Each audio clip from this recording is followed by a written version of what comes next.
Hello, and welcome to the Neurospiritual Awakening podcast with Dr. Val. I am your host, Dr. Val, and today I have a beautiful, amazing guest, Storry. Welcome to the show. Hello. Hi. Thanks for having me, Val. Yeah, no, this has been a long time coming. I'm so thrilled that we made it happen. Finally. So I I'm kind know. of really keen to pick your brain. And for the audience, Story and I have known each other for a while. So we'll be probably friendly and jovial. But that's why. But that's pretty much it for me. Y'all know me. I'm Dr. Val, but Story, please introduce yourself however you want to introduce yourself. I'm Storry with two R's, and I'm an artist all around, multidisciplinary, mostly a singer, but I do all different types of art, like film and visual art.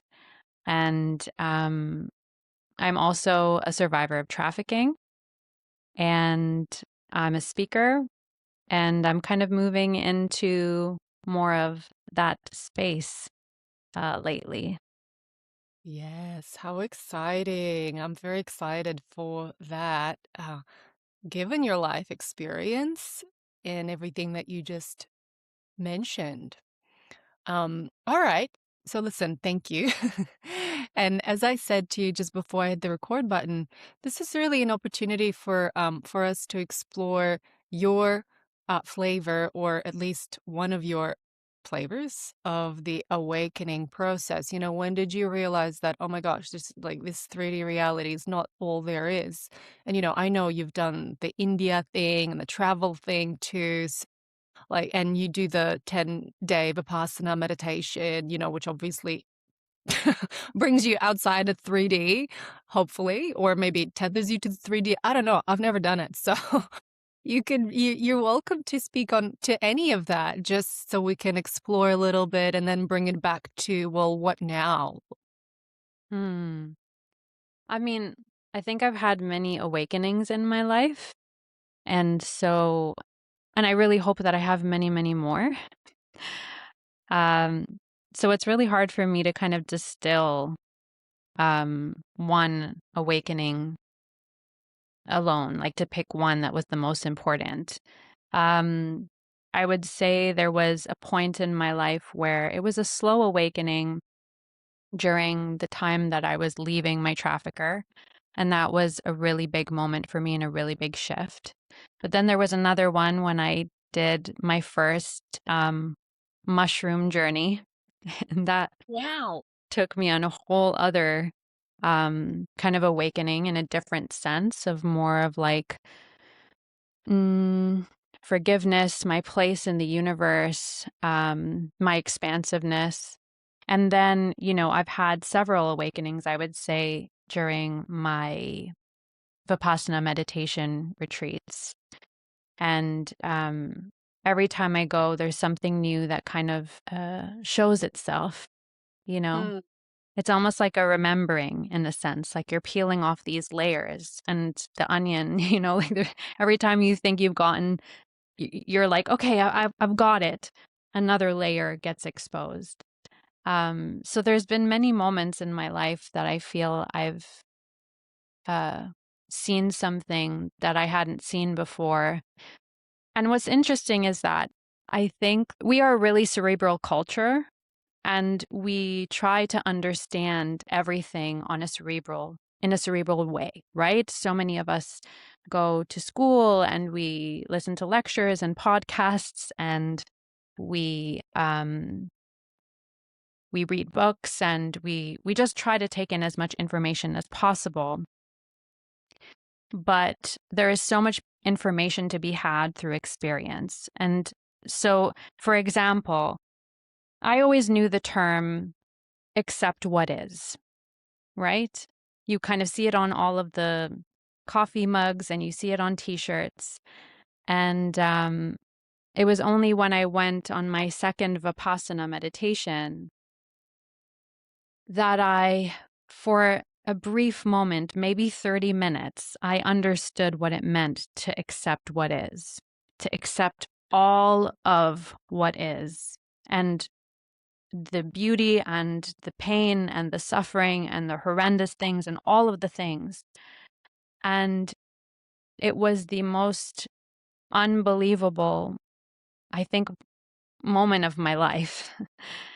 um, but to understand it on a cerebral level and then to understand it in an experiential, visceral level is a completely different thing. And so that's what I mean when I say awakening, is like we can know something in our minds, but to know something in our bodies and in our hearts is completely different.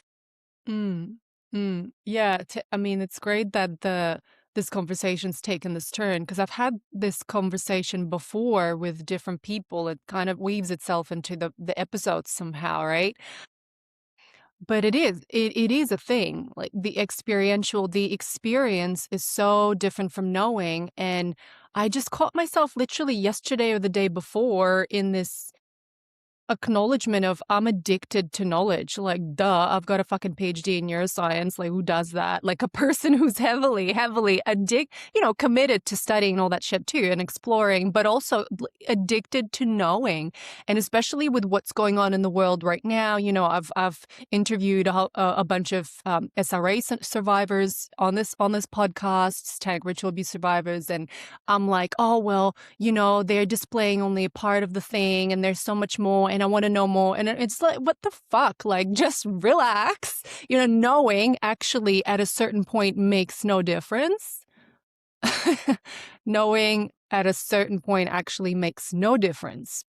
So it is a little bit of a double-edged sword. Yeah, knowledge is power. So like I'm glad that there is awareness of things that are happening that many people weren't aware of before.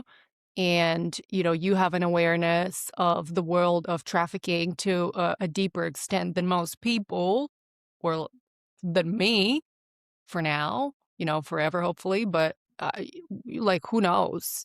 But then the experience of it is so vastly different.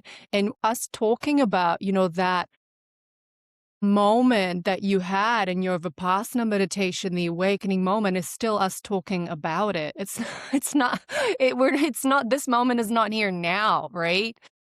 It's somewhere in the ethers. So yeah, I'm totally there with you. I'm very cerebral. I envy the people that are not.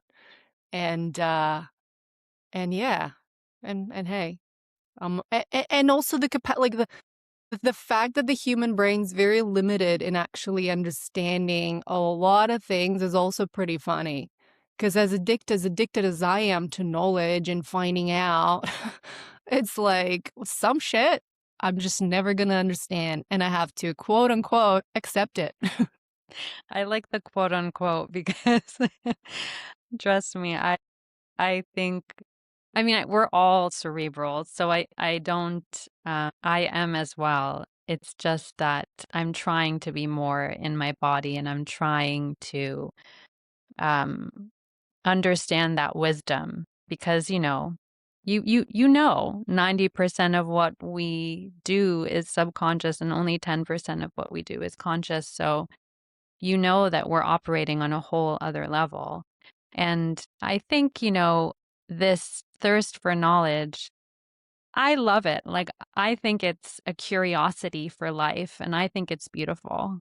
So I don't think it's a negative thing. I think they can both exist, but I think they need to just exist together. And I think they need to just be more balanced because currently we've leaned so heavily on, quote unquote, science and the facts and these structures that we're so far removed from this other more visceral experiential wisdom. Um, and that's where I think we just need to balance it a bit more. I don't think that one is better than the other necessarily. Mm, I agree. I don't think that one's better than the other. And I'm just generally frustrated, so at being addicted to knowing. So maybe that's my that's my layer to it. Um, as much as I enjoy knowing a lot of shit, sometimes it's like, ugh, yeah. Um, okay. So let me ask you this. With the with the embodiment, right? The experience. Oh, this is what I was gonna say. It's actually not a question. I'd interviewed this guy, I think it was episode 7, Alandra, and he has this amazing story. And this one thing that he said there's thousands, if not millions of souls wait in line waiting for this human experience. So talking about experience, I'm like here like hating on some aspect of my experience, or sometimes just life it occurs the way that it does, maybe not in the nicest way possible, and to see it through a lens of bliss is pretty amazing. Like, we waited for this experience, and a lot of souls are there waiting for this experience, no matter how horrible or painful or whatever, feeling or amazing, but talking about experience, right? And embodying the experience. We waited for this, and and here we are having the experience. So I just wanted to bring that in as well, because it's relevant to what you're saying, like living experientially and viscerally. For sure. I mean, I think a lot of people. So for I'll give you a little story. I went to a charity event. I went to speak at a Women's Day panel, um, and sing at this charity. They have safe houses for trafficking survivors. And so this was a couple years ago, and one of the survivors was at the event. A couple were at the event, and one of them came to me and said, "Storry, the founder told me that you were a survivor," and I didn't believe her. And I said, "Really? How come?" And she said, "Because you look so confident and you look so joyful. And I never could have believed that surviving could look like joy." And so that really hit me, like I went home and I thought how incredible, one, that just being me could have such an impact on someone. But I sit here and I think that everyone can have that. There was a point in my life when I thought that I would just survive, that I would wear this scar and it would hurt and I would suffer for the rest of my life because of it. And surely it has changed my life. And yes, I do have a scar, but it has healed and it doesn't hurt anymore.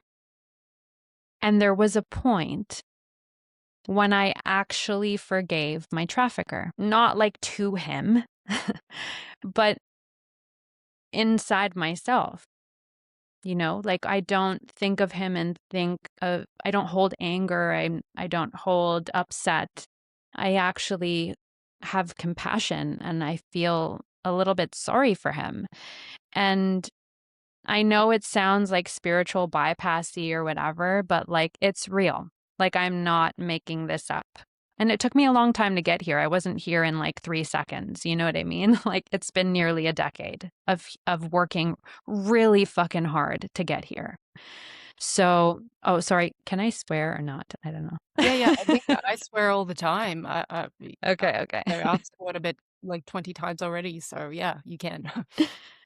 But yeah, I think for me, I I think it was this summer actually, and I was thinking about when I was 14 years old and Amber asked me, I think it was Amber, and she asked me, "What are you most scared of?" And I said, "To not be able to meet all the amazing people in the world." That's what I was scared of because I was such a curious kid. I loved people. I loved the world. I believed in the goodness in everyone. I loved animals. I loved nature. I loved science. I loved everything. And then when I was trafficked, I lost all of that, or at least I thought I did. And from being this like expansive being to becoming this kind of shell of a human, I really couldn't see my way back to that girl. And last summer, I remember this unbelievable feeling of love and power and joy just fill my body. And living a day like that, oh my God. It like takes your breath away. And I remembered thinking, wow, I'm this curious 14-year-old girl again. She never left. I just needed to find her. I just needed to remember her. And I think so many of us, we live our lives and we put on these layers and this armor constantly to protect ourselves. And that's okay. Like our bodies do these things to protect us.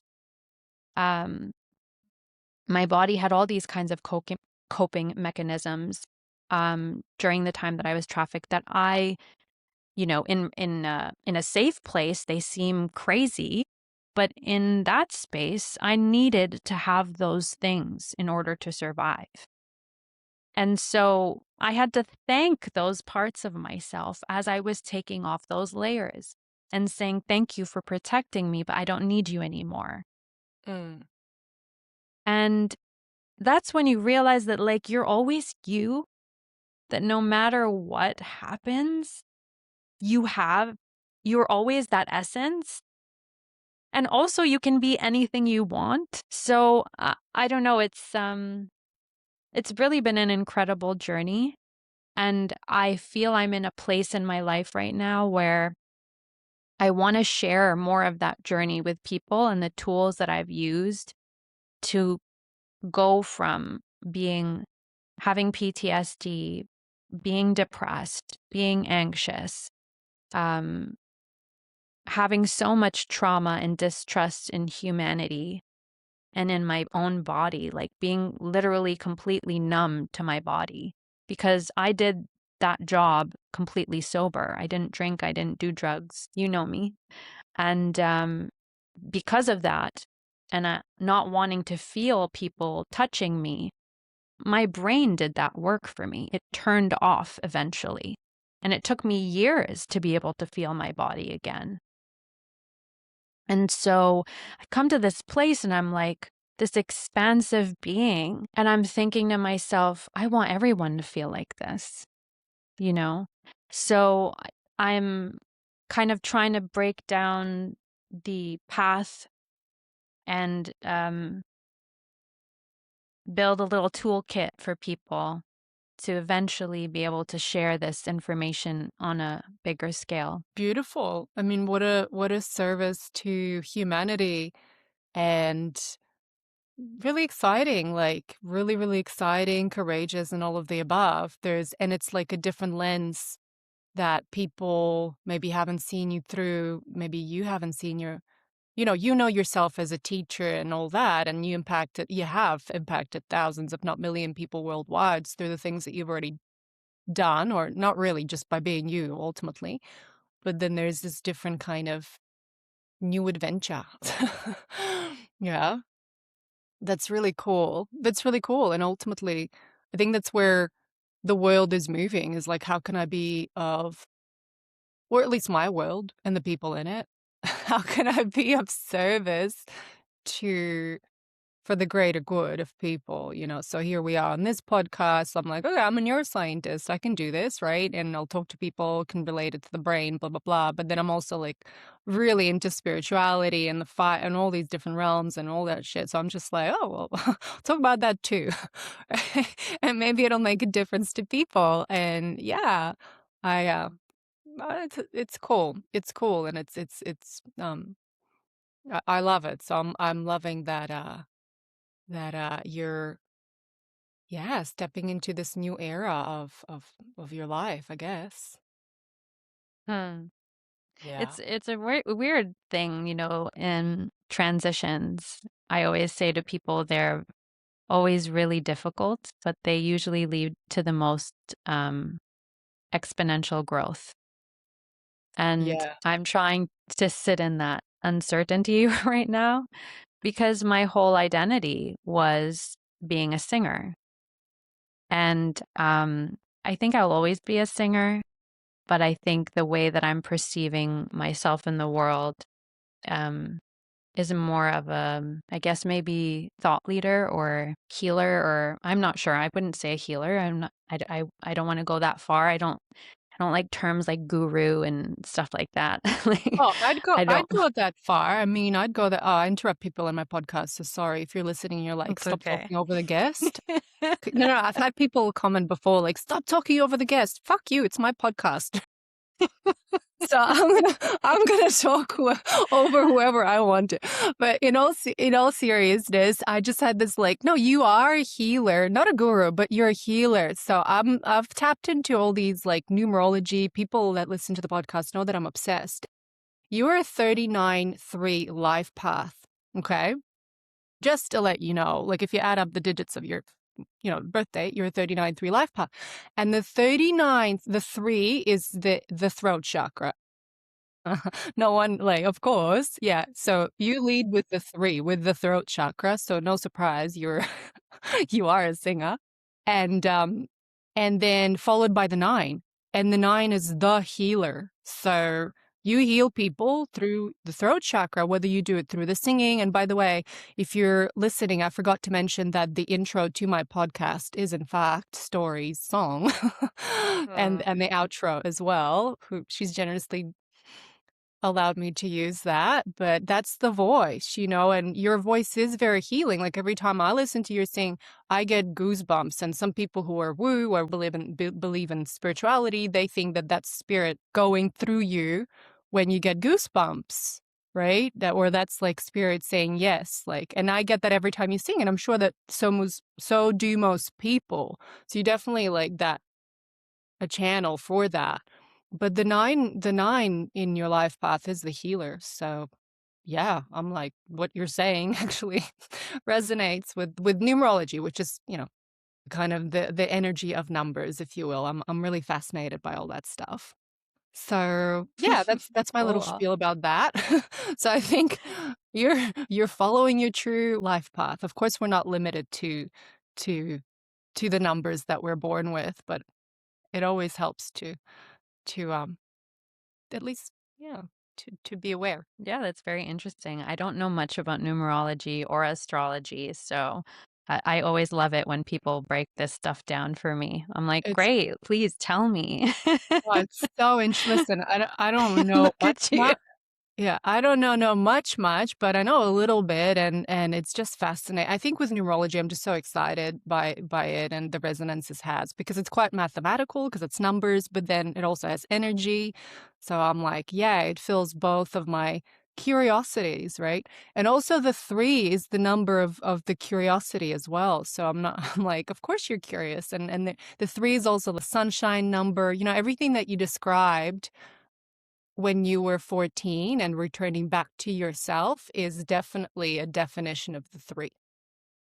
Oh, and then with the astrology, oh my gosh, I'm not a whiz at all in that field, but I know a couple things. Like I know that my North Node, aka like where, my soul's going to, or the not the final destination, but ultimately like what I'm learning in this lifetime is in the eighth house of death and rebirth. So no wonder my life's all about transformation. And like you've known me for a while, so you've seen how I'm like really into transforming, discovering things like yourself. The transitionary period can suck, but you always come out the other end. And no matter how how uncomfortable it is, so I've kind of gotten used to that. That's what my life's about is, going through experiences, feeling them, integrating them, learning from them, coming out the other end, talking about it, hopefully people benefiting from what I've got to say, and then going to the next one. So I definitely have stopped resisting that because, yeah, at some point I was like, what the fuck? Like, how, how many more transformations can one person go through? Infinite. Literally. Literally. Yeah. Yeah. All right, that was a long tangent, so now I forgot what I interrupted in the first place. Oh, yeah, healer. Healer.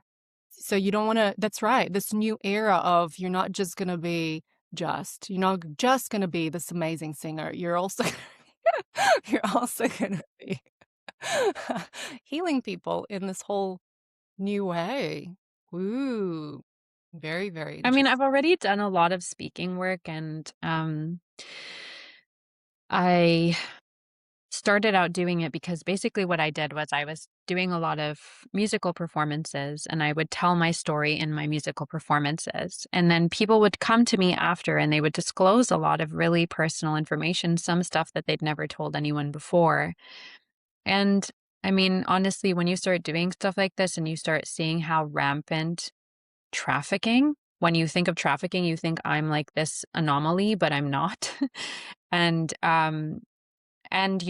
generally just like abuse, and also in men, which was coming out in a lot of people. And I wanted to give them more information than just a performance. So I started to do lectures, and I would combine them with music, which was actually a really powerful medium because music is hugely tied to memory. And also, it allowed people to access parts of themselves that maybe would have been closed off, or like they would have maybe created a wall between them and this concept, right? So it turned out to be really, really great. But I found myself in rooms with a lot of women, and women who already knew what I was talking about. And I really was like, why are men not coming to these? Because they they are the perpetrators generally. Not all of them, some of them are victims as well, of course, but you know, I'm saying to myself, what, this is not a female issue. This is an everyone issue, and we all need to be a part of this solution. So why are they not here? And so I started to think about, what is the root cause of trafficking? What is the root cause behind someone who would want to traffic someone? Mm. What is my trafficker's um, position in all of this?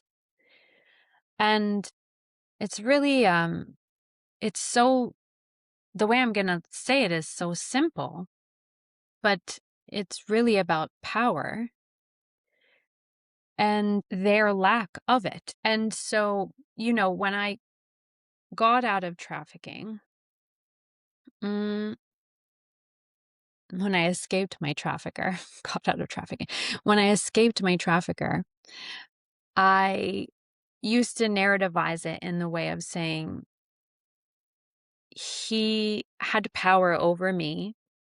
I was vulnerable. I was young. He was 16 years older than me. He abused my power. He abused his power. He lied to me. He coerced me. And in doing that, I was literally gifting him the term power that he did not earn. He was not a powerful person. He was a coward. He lacked power.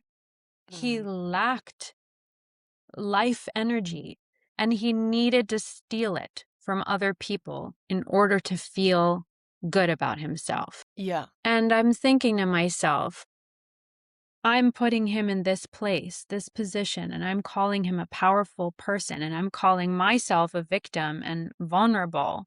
What does that do? What does that say to me? Why in the world are we using the word power and powerful to describe some of the most terrible people on this planet? And yes, I think maybe the term power needs to be mm, re we need a new term for what we call this uh, domination. I call it domination. I call it manipulation. I call it aggression. I Mm. wouldn't call it power, Yeah. because power doesn't come from um, this sort of cowardice, you know? Yes. Yes. No, it's amazing what you're alluding to because see, I've dabbled in this in this philosophical conversation that defines power as something that is completely different and distinct to what you just described that most people, think power is, or maybe are inclined to think. I don't know, right? But all I'm saying is what you just said, yeah, I probably thought that Power power, it has this, like, coercive flavor for me at least, for me before I had this new definition of power, which I'm about to disclose. Don't worry, I'll say it. But yeah, it had power was like coercion or force.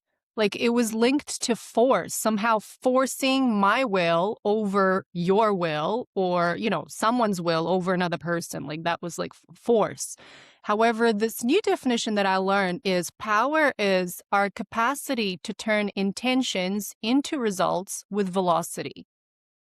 So, how can you turn a thought, an intention, or ultimately a brain loop into tangible results in real life? That's true power. If I'm going to end world fucking abuse, that's power. If you're gonna end and I'm saying you, but I'm not talking just like one person. We, like, if humanity is gonna get rid of these abusive, fuckwits that have abused over time humanity, that's power. That's powerful. Like, that's us realizing an intention with velocity. So that's a new definition that I learned, and I don't know, I'm rolling with it because it's much more empowering. Talk about power. It's much more empowering than the other one of like, oh, I've got power, I've got force over you or whatever.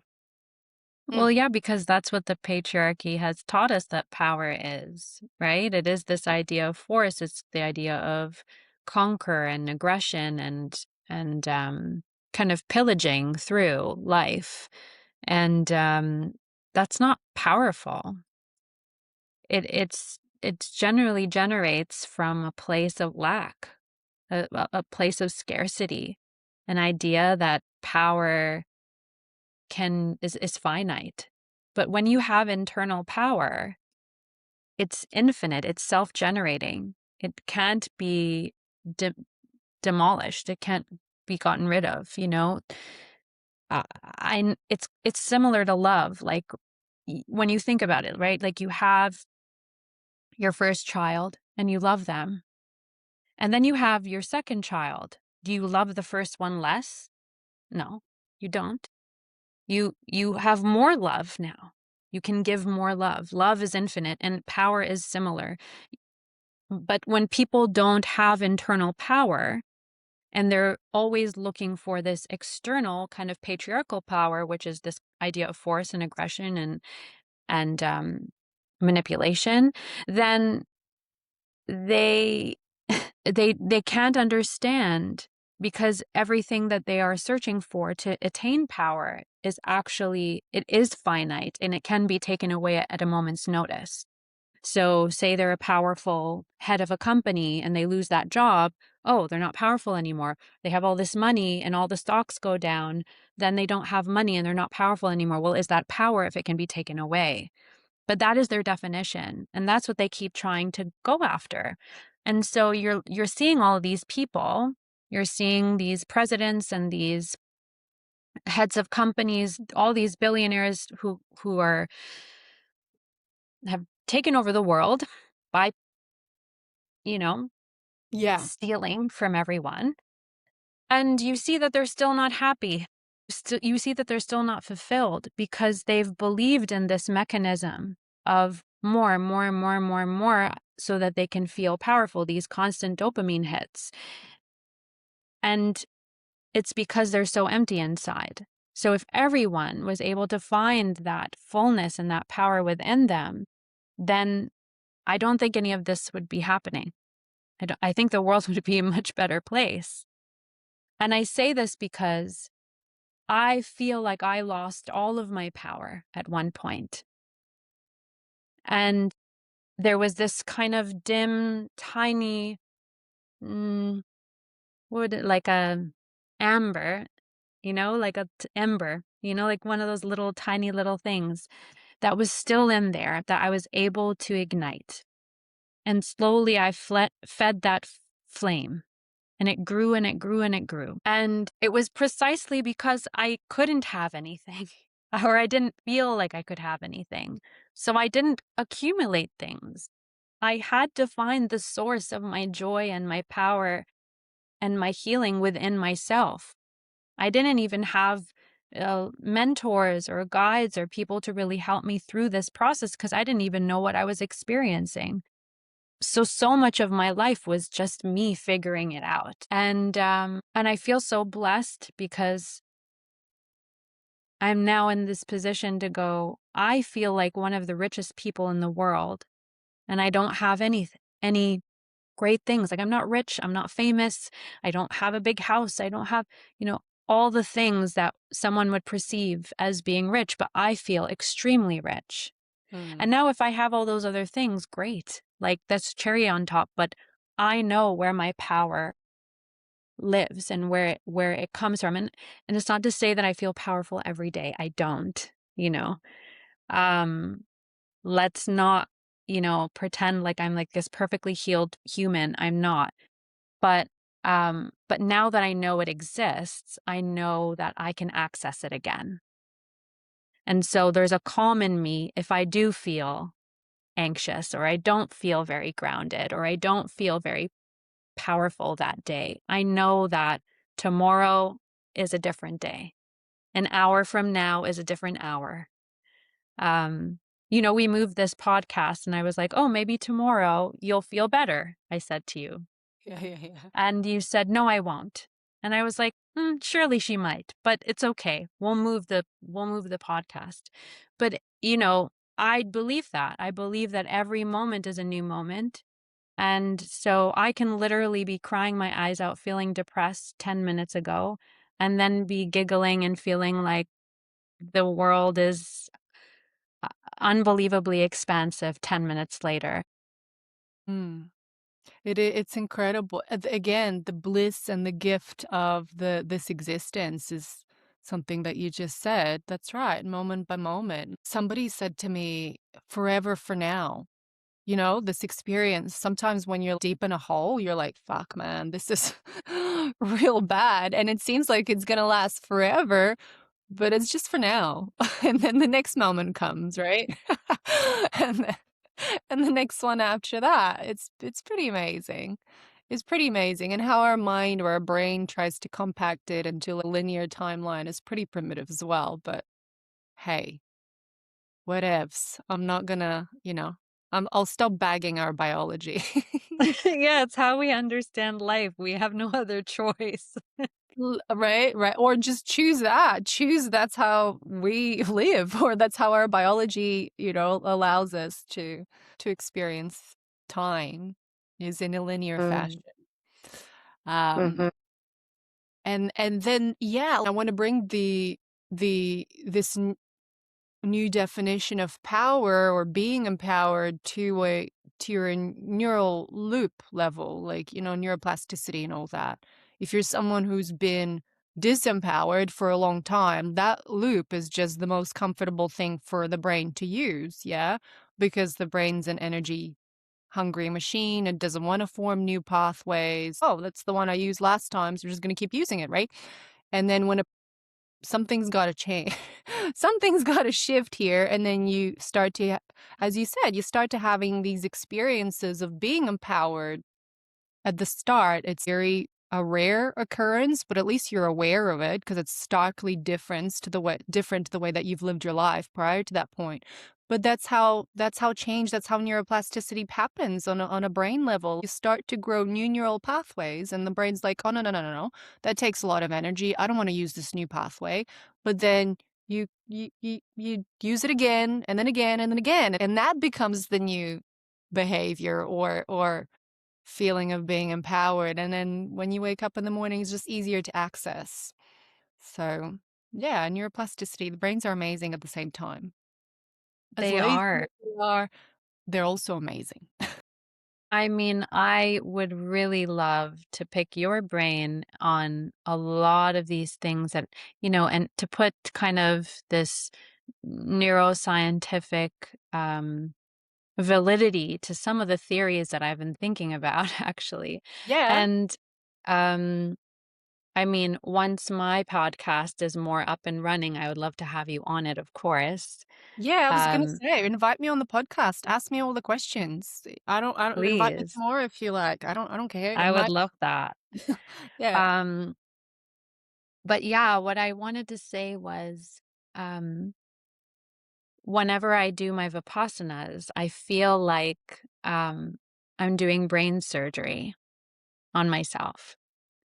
I think that many people think of meditation, especially in the West, they think of it as this idea of like relaxation and calm and peace. And it is not that. Mm. When I do these Vipassanas, it is a roller coaster. And I literally feel like I can feel my brain changing and the neural pathways changing.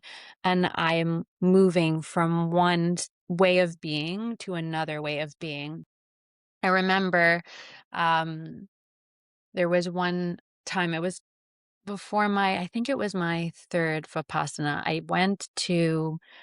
I was house sitting and I was watching a cat. And this was a few days before I went to the Vipassana. And I was laying in bed. And I remember having gone to bed at like 3 in the morning. So I got up at 8 and I go, this is way too early. I need to go back to sleep. So I go back to sleep. And then all of a sudden the door opens behind me. And I thought, okay, sometimes the door would swing open because of the air pressure. And I would normally put luggage on the door to keep it closed. But I thought, okay, maybe I didn't put it there. Maybe the cat came in or out or whatever. And then this demon comes in to the room and lands on top of me. And his knees are behind my head and his hands are on top of my head. So he's like, kind of on his hands and knees on top of my head and says to me, um, you're scared, aren't you? You've been having a lot of nightmares. And I'm trying to like scream and like move and I can't. And he says, you're going to get up and you're going to beat me. You're going to beat me until there's blood underneath your fingernails. You're going to beat me the way you beat yourself up. And so I got up and he was this kind of shadow at the end of my bed. And I started beating him. I was scared. Started beating him, and then finally I woke up. And I was like, "Oh my God, I need to start talking better to myself." Because I remember going in front of the mirror and just talking shit to myself. Every time I'd pass myself, I would just talk shit to myself because I wasn't where I wanted to be in my life. I wasn't where my dream as a child, that's where I would end up. And as much as I forgave my trafficker, I don't think I'd forgiven myself. And so I decided from that day that I was going to start talking to myself differently. And luckily, I went to a Vipassana right after that. And I swear, that like talk that was so incessant, it's like, it's not there anymore. Like, sure, it creeps in here or there, but it's like my brain just changed. Yeah, it did. Listen, I mean, there's multiple scientific studies and research backing the fact that meditation is the fastest way to rewire brain pathways. Like, hands down, the fastest way to do it. Mm.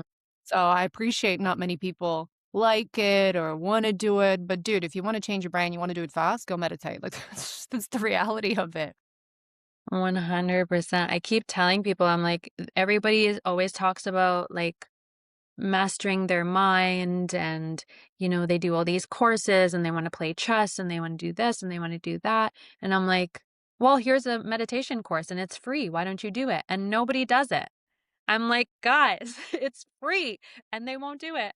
They'll go and they'll spend thousands of dollars in another course or another thing, and I'm like, this is free. Just take 10 days and go do this thing and I promise you're going to see the results.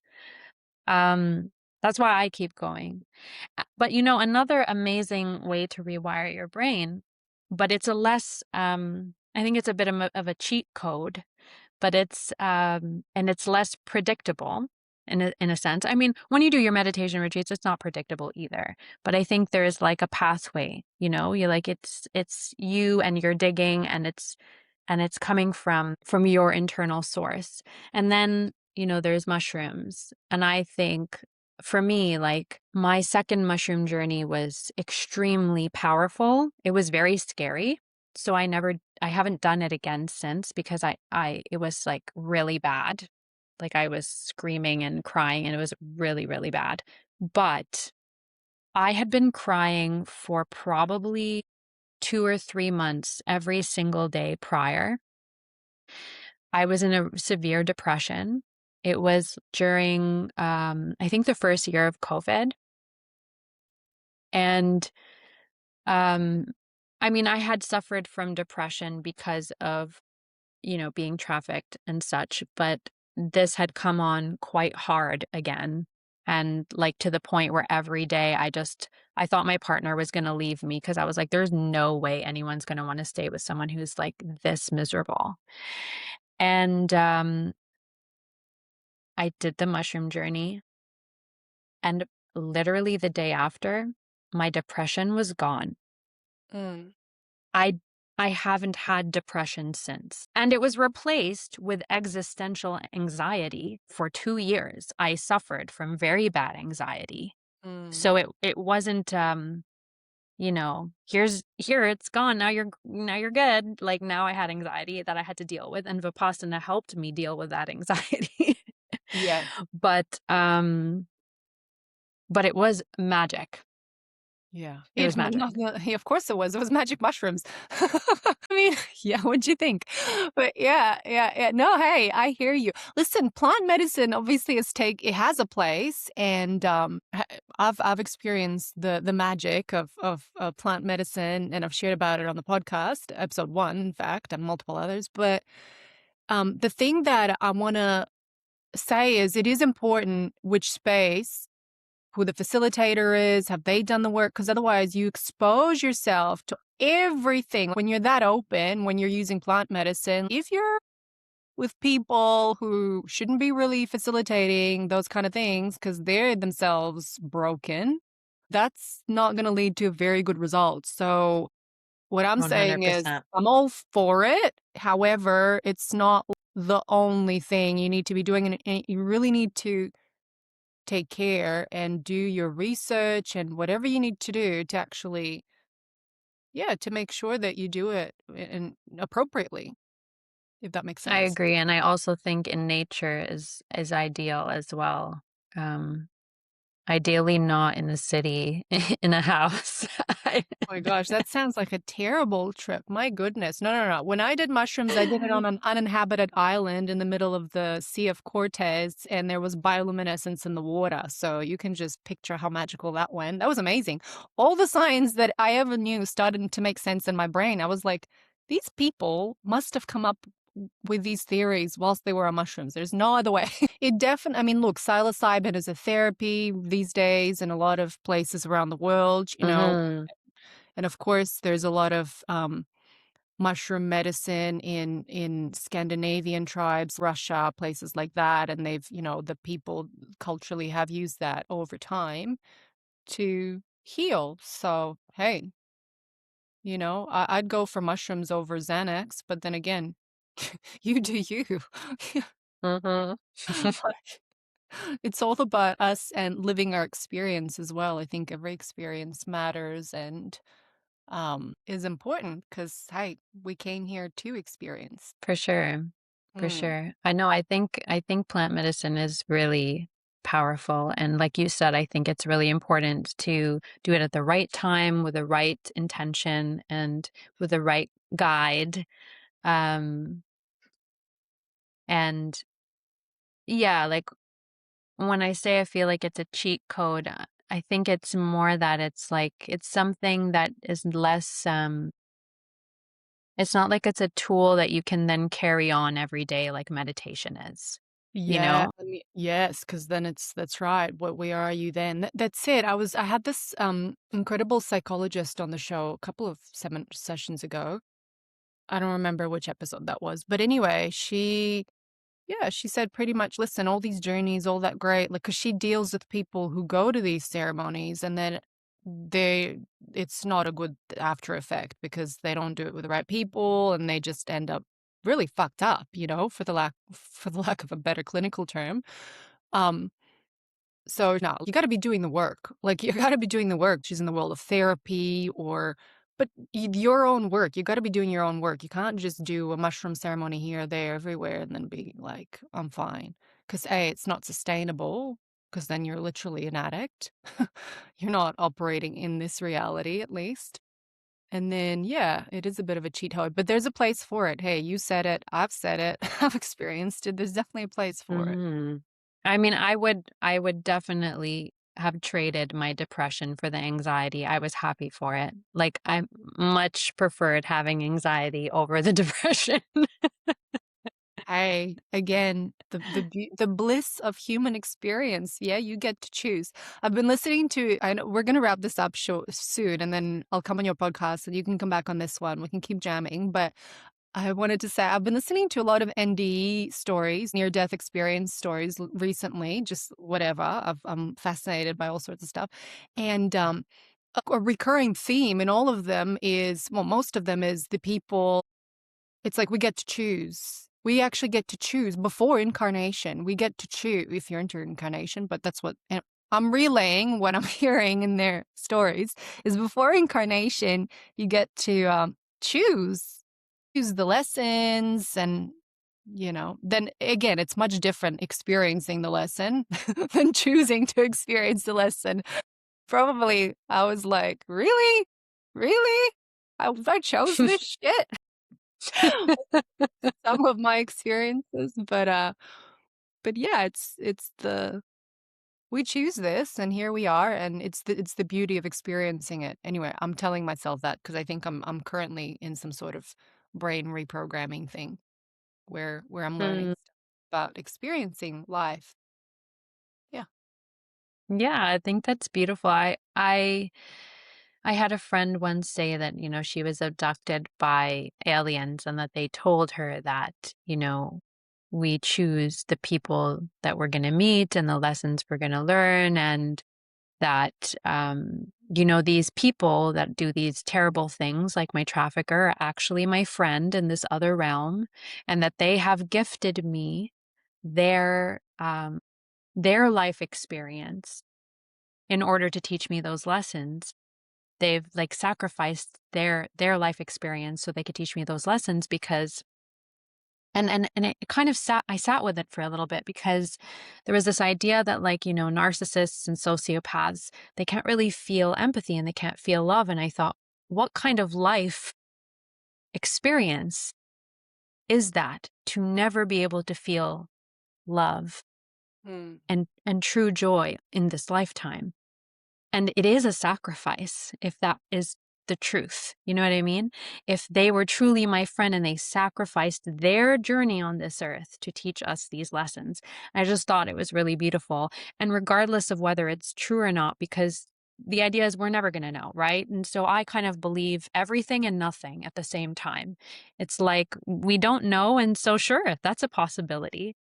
And so, Absolutely. what possibility is exciting for you? What possibility makes you feel more joyful about life? And that possibility makes me feel happier, you know? So, you Yeah. know, I I Oh, like repeating it. I'm there, and I know what you were saying. I've listened to a bunch of NDs where they say the same thing, like the ladies or the whoever the person is, they got together with their soul tribe and were like, "Oh yeah, you're gonna be my abuser in this lifetime. You're gonna do this," which is like, yeah, something to grapple with, right? And I'm totally there with you with respect to adding the interpretation that empowers you because fuck, man, I'd rather be empowered than not.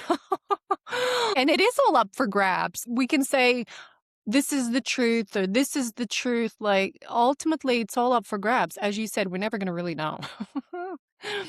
We're never gonna know. But As much as people like me and you want to know, and we were trying to figure it out, we're not going yeah, to know. that's right. We go onto these massive journeys and mushroom trips and PhDs and all sorts of escapades. But yeah, Yeah. And then, and then once you know, and then you're like, "Oh, well, now I wanna know something else."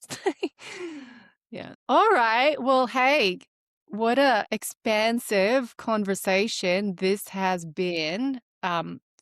Really grateful, yeah, for Me the too. Thanks for abundance having me. of just all sorts of abundance on this podcast with you. Thanks for having me, Val. I appreciate it. It's nice Yeah. speaking with you. Yeah, thank you. And thanks to the listeners for listening. And if they want to reach out, where can they find you? I'll pop that all in the show notes, but let us know. All of my socials are Story Music with two R's, so STORRY music.